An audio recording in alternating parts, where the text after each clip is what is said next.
Hi, my name is Barb Nasak. And I'm Trent Dernbach.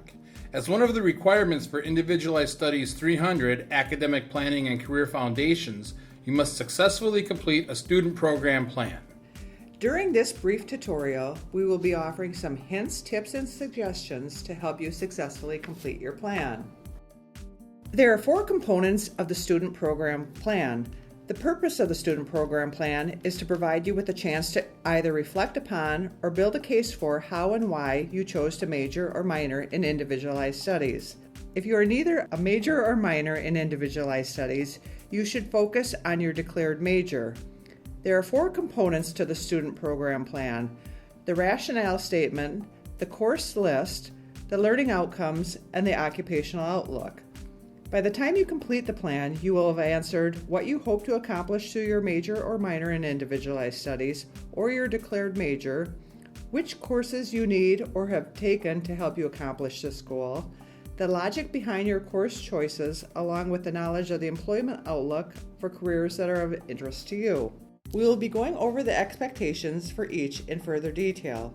While you should be aware that the components are interrelated and build upon one another, we recommend tackling each of these areas separately. The first section is the rationale statement. This section should be 2 to 3 paragraphs in length and describe why you chose a customized degree in individualized studies and how it sets you apart. On the screen are some questions that you can seek to answer in your rationale statement.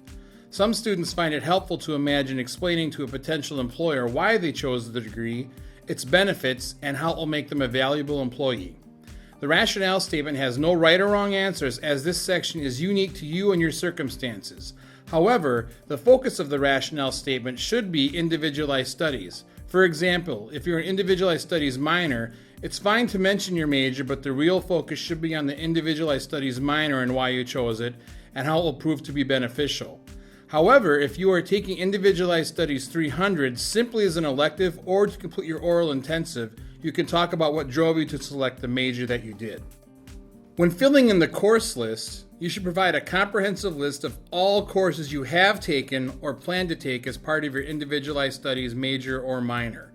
Your Degree Audit Report, or DARS, is a terrific tool to use as you work on this portion. And remember, only the courses taken for your major or minor need to be listed here. Depending on when you declared your individualized studies major at Winona State University, there are currently 3 different versions of the program. Option A is for students that declared their major in fall 2019 or after.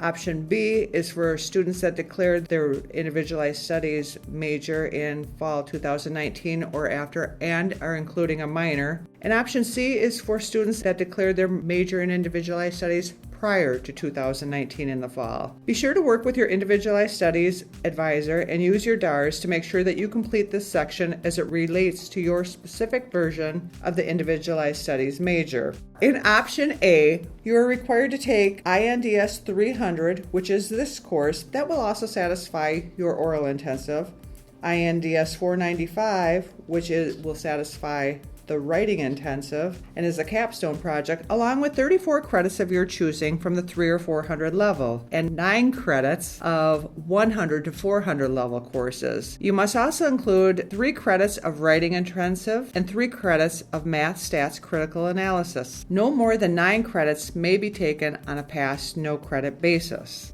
On the screen, here is an example of the DARS as it relates to option A for those of you that have declared the individualized studies after fall of 2019.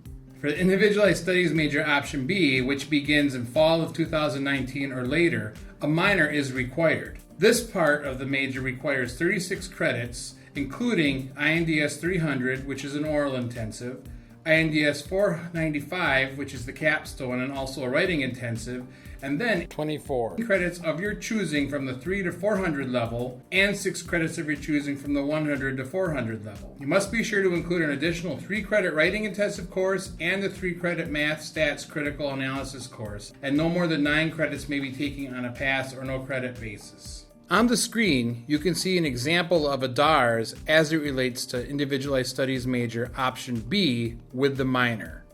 The INDS major option C would be for students that declared the INDS major prior to fall of 2019. This would include INDS 300, which is the oral intensive, along with 45 credits of 300 or 400 level courses. 9 of these credits may be a pass no credit, and you must make sure that you incorporate 6 credits of writing intensive along with 3 credits from the Math Stats Critical Analysis. Here you can see an example of the DARS as it relates to option C for individualized studies majors who declared prior to fall of 2019. If you have another major but are choosing an individualized studies minor, that consists of 21 credits, including the required course of Individualized Studies 300, which is the oral intensive, and then 12 credits of your choosing from the 300 to 400 level, and 6 credits of your choosing from the 100 to 400 level. Remember, 12 credits must be unique to your Individualized Studies minor and not used in your major or the general education requirements. If you happen to be a non-individualized study major or minor and are taking INDS 300 just as an elective or to satisfy your oral intensive, then make sure that you complete this section for your major. Make sure that you list all the courses required for your major as well as the intensive requirements if they are not built into your program, although the majority are. Like INDS majors and minors, you must make sure to submit your plan for approval, but if you have any degree-specific questions, be sure to follow up with your assigned advisor in your major. If any courses you are planning to take for your major or minor have prerequisites that you have not already taken, please make sure that you list them separately in the prerequisite list. When filling out the course list, I cannot stress enough to please use your DARS. It will simplify the process and provides you with a great snapshot of your student records. Do not hesitate to contact either Trent or myself for help. The next section is the Learning Outcomes section. In this section, you will list a minimum of 10 course-specific learning outcomes that you have achieved or hope to achieve from your courses listed in the previous section. Only list learning outcomes for courses that you listed in the previous section. A well-written learning outcome will often include an action verb that points to a specific behavior or outcome and begins with an I statement. For example, I am able to recognize, or I will learn to identify. You can find learning outcomes for many of the courses offered at Winona State through eServices. This is the website where you normally go to search for a course when registering. On the left-hand side of the page, you will find a tab titled View Course Outlines. Click on the tab and change the semester to the current semester to search for the course. A PDF symbol will appear to the right of the course. If you click on the PDF symbol, you can now view the outline specific to the course being searched. It is important to note that not all courses list learning outcomes, and those that do should be personalized to you. Here are a couple examples of learning outcomes that you will be able to see for different courses available. The final section of the student program plan is the occupational outlook. This portion has 2 different options, and which portion you fill out in this area is dependent on your own circumstances. If you are seeking a new job or a position, you should fill out option A. Look into a minimum of 3 occupations where you would like to use your skills and knowledge. The U.S. Department of Labor Statistics website or the Occupational Outlook Handbook will be valuable resources for completing this section. Another great resource is ONET Online. Here you can find information about careers including duties and tasks, as well as the level of education needed and the wages and employment trends for that career path. If you are planning to advance in your current position or move up in the company that you currently work for, fill out option B. Describe in 2 or more paragraphs how what you have learned in your individualized studies major or minor will help you achieve your goals.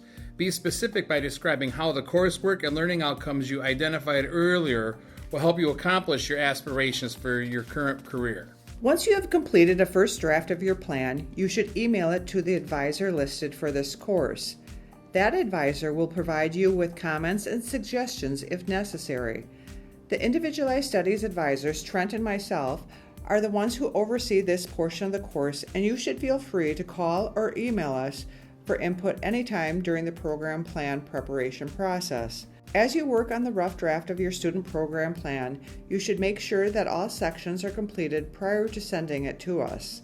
We will then suggest edits, additions, or deletions to your plan and email it back to you. Once your final plan is complete and ready for approval, Your advisor will sign and date your approved plan and forward it to the registrar's office for input into the DARS system. The approved plan on file checkbox on your DARS report will be checked as completed after the process is completed. It is important to recognize that a draft of your program plan and a final approved program plan are two separate assignments requiring two separate grades and having two separate deadline dates. Thank you for taking the time to view this video. We hope you found it to be helpful as you put together your student program plan. But please do not hesitate to contact either myself or Barb if you have any questions.